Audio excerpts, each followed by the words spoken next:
okay? It's a little yellow in here right now. Please forgive me. We just got a brand new beauty light up in here and I'm so excited. However, my husband is not home to fix the lights because it's a smart feature that we now have to connect to our other smart home devices to make it less yellow. So my friends, please bear with me as I get through this video, but I did shoot some B-roll footage of me trying on these products that so many of you asked me to try on with the most recent Ipsy that looked like a boxy luxe. If you missed that video, please go check it out up in the links because it shocked all of us. The comments were crazy about how we were like, oh my golly, this is amazing. So I have been trying these products for you over the past few days. I am wearing quite a bit of it today on my face, so let's dive in. Let's start with something I have gotten so many compliments on, even from my fellow beauty lover friends that are also YouTubers. Hot Mess Mama and Jotty G have both been raving about how glowy my skin looks right now, and that is thanks to these beauties. And if you can hear Cooper walking around, it's because he knows I'm in here talking to the mommies and he wants to say hi. I've spent time over the past 3 days trying these products. So one of them is a Glowgasm and the other one is Pillow Talk. The Matte Beauty blush wand that has Pillow Talk was the thing I tried the first day. Really nice, really pretty, gave a nice blush moment. But the one I've reached for at least 2 days in a row is something I thought was a highlighter at first, to be perfectly frank with you. This is the Glowgasm Beauty Light Wand High Blush, and it's so good. It is one of my favorites right now. I have tried this back to back. Now, I have used this alone and I have tried this with another blush as like a topper because we do have other blushes in here to discuss. But this I really like. I think this is great as my final piece to really kind of like glow up the face, give that nice flush to the cheeks, but not be overwhelming. It blends beautifully in, and one day I used a sponge and the next day I used a brush, and I think it did a beautiful job and it has still lasted. I should mention, this is the end of my workday. You're getting me at the end of at least 9+ hour wear. So I am not mad at what I am seeing today. The blush still looks like it is faintly there. My face eats makeup. I should mention that. I eat it up. Well, my skin does. So I do really appreciate when something is easy to work with, meshes well with other products, and can last. These are definitely at the top of my latest rotation. The other thing that I want to talk about right away are the two options I've had for eyeliner. I'm actually wearing the purple today, but I have tried now the blue and the purple twice. I really like the blue. I like the purple as well, but I feel like it has a little less pigment. And then when you use the brush on it, I do find it definitely diffuses the color of both, but it really diffuses the color of the purple. So I kind of go back and forth and like go back over the purple a few different times. But I do think the Life High Definition Gel eyeliners are really good. Again, the colors are Galaxy and Blueprint. I think these look really nice. End of day wear, it is still there. It's still popping. I was sitting though across from a coworker yesterday and she was mid-sentence while we were talking in a full group of people and she stopped and looked at me and she goes, "Is that a blue eyeliner you're wearing?" And I said, "Yes. Yes, I am." And she was like, "That is so pretty," and immediately asked what it was. So I also have a decent amount of blue eyeliners in my collection and she was loving this one. So that was a lot of fun because I've definitely worn blue there before, but this one stopped her mid-sentence in a group setting. I feel like that is a good endorsement.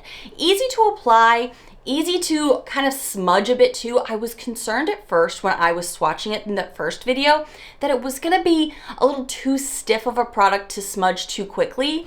I find that once it's on the eye and it's a little bit more warmed up from your skin, it is very easy to move around with the brush when you first apply it. So if you need to keep brushing it and buffing it a little bit, you absolutely can, but end of day, I don't see a ton of fading, which I really appreciate because there's been days that there's no wing left on other products I've tried, and that is not the case with this one. So I do really appreciate that. I don't know how I feel about the Dew of the Gods Fila Nitro. The first day that I had a full face with this. I don't know if this product was giving me issues, but I do think the mascara was, the Kevyn Aucoin mascara. I'm gonna try these on separate days because I have now tried this mascara on the top lashes, not the bottom, to see if I notice any difference. Because at the end of day one, well, no, not even at the end of day one, in the middle of day one, I went to the restroom, did a little hair check, makeup check, and I was like, why do I look like I've been crying? And I think it was the Kevyn Aucoin mascara that we got. This is the Indecent mascara. I am obsessed with this on my top lashes. It does do some tubing effects. It lengthens. It gives a lot of volume. And in the beginning of the day, even on the bottom lashes, so pretty. But I looked like I was crying by midday, and I needed to do that whole, like, in the bathroom, like, don't wipe off your makeup, don't smudge everything, wipe away. You know what I'm talking about? So the past 2 days, I've just been using this on the top lashes and have not seen any more fallout or anything like that, or smudging. So it could be this wasn't playing well either with this product under the eyes or just under the eyes itself. I'm not 100% this moment, but I am loving this product on the top of my eyes. I have to say the wand is very unique. I feel like it's a little bit goopy at first. Like, looking at the wand, it feels a little goopy, but I like that it's a cone shape. A little bit of a triangular moment here, if you will. Christmas tree vibes, right? It really helps to get into that detail area in the inner corner and the outer lashes. I want to see how this oxidizes after it's open for a while to see if it continues to feel kind of clumpy or if it thins out a bit. So stay tuned, and if you want, I'll give you guys some updates on these products because, as we know, mascaras have a short lifespan compared to most makeup. Coming back to the Dew of the Gods Nitro Filla Nitro, I'm going to give this another at bat because I didn't notice any problems with my skin. So I am thinking the first problem with the under eye crying was the mascara. As we know with skincare, it takes a while to really see if you notice a difference. Played well with makeup, easy to apply, no big deal. I do think this will be a decent amount of product because you only need a little bit to go under the eyes. I don't know how to feel about the collagen drops from Rodial. Again, remind me how we say this. I did put it on the first day. It is like water. It is such a liquidy consistency that it just ran straight down my face. So I had to very quickly kind of like massage it in, do it the upward motions as we know to do with skincare, try not to pull. But I don't feel like I noticed much of a difference with this. Again, skincare, we need to give it a longer amount of time to see if we notice anything. But it's so watery that I kind of feel like the jury's going to be out. It only has a 6-month lifespan, so it's not something I'll be able to keep in my collection too long.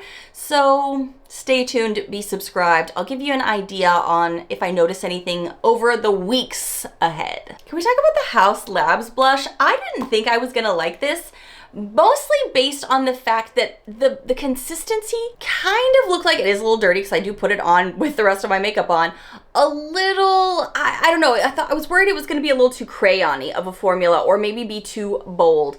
But I have applied this now with a sponge and a brush. The shade I have here is Glassy Rosette. And I do find that it really diffuses and buffs nicely into the skin. It's not too overwhelming because I'm not someone who really wants that very 80s cheek.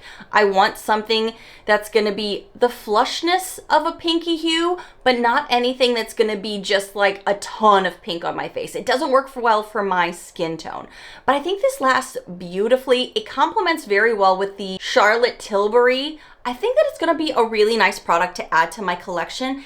And because of other stick blushes I've had, I was kind of concerned because some stick blushes aren't gliding well, or they tend to just pack a punch in that same spot. This glides beautifully over skin. I do skincare in the morning, so I do fill in my very big bossy pores, and this lays beautifully without sinking in. I do like that a lot. I feel like the Nars palette, I only lightly tried one day. I don't think this is for me. It is a very light wash. I will say, I feel like this product is something, if you don't want a big pow look, it will put together a nice complemented look. I don't think these shades are best on me and my skin tone, so I'm probably gonna give this to a friend. Since I already had it in my subscription box, I did try it. I do like some purples, but I feel like these were a little too muted for my personal style. I don't necessarily want a big punchy purple, but I did feel like this required a bit of buildup to really see much of anything, including this top right corner that's more of like a shimmer. It's a suggestion, a little light dusting, if you will. Really pretty, and it's a nice formula if your skin doesn't eat makeup. Mine eats makeup, so I kind of need a little bit more punchiness. But still such a quality product to get in a subscription box. I mean, we were talking really high value in that last video. Huge value, great brands that people recognize and trust the quality. I'm really glad you guys did want to see my initial thoughts and my wear test. So I did give this multiple days of wear testing because I wanted to be sure how I was feeling about most of these products. And I can say so many of these are a huge win for me. Oh, I almost forgot to talk to you about the Tatcha. So this is the Tatcha Camellia Gold Spun Lip Balm. And I will say, I like putting this on first thing in the morning as a nice little balmy moment to really bring some hydration to the lips. However, there is no gold flexion so far. Now, does that mean I just have to really get down into it? Maybe so. Maybe I have to use this a bit more. I don't necessarily want gold chunks. Do I? Maybe I do. I don't know yet. I'm still kind of getting used to this because I find you do have to really warm up the product with your finger, kind of dab it, press it into the lips. It does do a hydration, but I don't find that it is a lasting feel. I feel like it kind of dissipates. So I want to give this a little bit more time. Maybe I need to really get into this product a bit more. It is a high-end item. I do love a lot of Tatcha products. So we shall see. The jury's out on this one for me personally, but if you have tried this before, give us your secrets and tips in the comments because I'm always wanting to learn on new products that I've not gotten the opportunity to try before. So many great brands, great new loves. This mascara right now is just really exciting for me. I love when I'm finding a lengthening mascara that's not gonna fall on my face all day. Bottom lashes, still not sure about that, but the top lashes, I do really like that. And I'm not seeing fallout on the top lashes, which is why it's confusing. I was noticing an effect on the bottom lashes. Tell me what you guys thought of this box. What do you think so far about the products? I think the February box really just hit a home run that has me excited to see what else is coming with this Ipsy rebrand. What can we expect? And again, these products are always things out there that you could purchase without a subscription. This video is not sponsored by Ipsy, and nor was my last one. They were just PR products that I did receive. So I want to just tell you the truth about the products. So if you want to go buy them yourself, you'll know if they're quality or not. And I cannot speak highly enough right now about the Charlotte Tilbury blushes. Still loving the Kevyn Aucoin mascara. The House Labs blush, I really like it. I was shocked, really do. It's also a very universal color, and I really thought it was gonna be too punchy or bold for my paleness right now. And the Lithe eyeliners are getting a lot of love on my eyes and with my coworkers right now. Thank you guys so much for watching and hanging out with me. I will see you in the next one. Bye, friends.